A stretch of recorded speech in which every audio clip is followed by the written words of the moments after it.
ஹாய்ங்க வணக்கம்.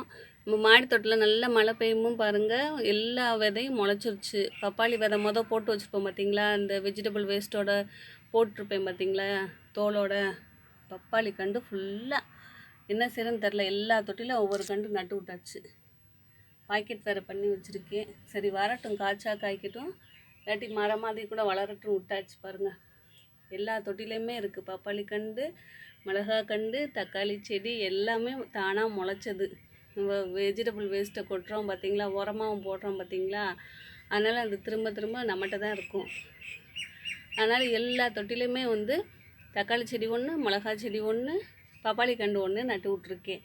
அந்த தொட்டி 10 10லையோ வளரட்டும், வளர்ந்த பின்னாடி பார்த்துக்கலாம் அப்படின்னு சொல்லிட்டு நட்டாச்சு. இதோட புதுசாக ஒரு நெல்லிக்கண்டு வாங்கி நட்டுருக்கேன். நெல்லி மரம், மலை நெல்லி இருக்குது பார்த்தீங்களா, பெரிய நெல்லி. ஏற்கனவே நான் வச்சுருந்தது காமிச்ச வீடியோலாம் போட்டிருக்கேன்.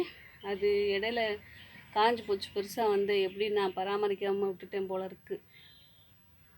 இந்த வெயில் காலத்தில் தான் காஞ்சிருச்சு. அதனால் சரி வேணுமேனு ஒன்று வாங்கி நட்டுருக்கேன்.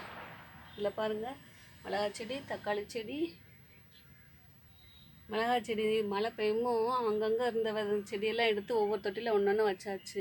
இந்த குட்டி குட்டியாக இருந்த மிளகாயெல்லாம் பெருசாகிடுச்சு பாருங்கள். அப்பப்போ சட்னிக்கு எடுத்துக்கிட்டே இருக்கேன். அப்படியே செடியிலே இருக்கட்டும்னு விட்டாச்சு.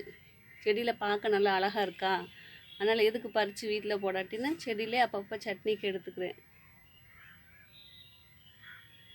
நம்மகிட்ட எப்போதும் மிளகா செடி இருக்கும், தக்காளி கூட இருக்கும், பச்சை மிளகா இருக்கும். நம்மகிட்ட தக்காளி கூட பூச்சி பிடிச்சிரும், மிளகா நல்லா தான் வருது. பெரிய தொட்டி வச்சுருக்கேன் இந்த தடவை பாருங்கள், ரொம்ப நாள் காய்க்கட்டுன்றதுக்காண்டி பெரிய தொட்டி வச்சுருக்கேன். இல்லாட்டி ஒரு தடவை வெள்ளைப்பூச்சி காஞ்சி போயிடும். இப்போ மழை பெய்யறதுனால பூச்சி தாக்குதல் இல்லாமல் தான் இருக்குது, நல்லாயிருக்கு. ஃபுல்லாக மாடியே ஃப்ரெஷ்ஷாக இருக்குது பாருங்கள்.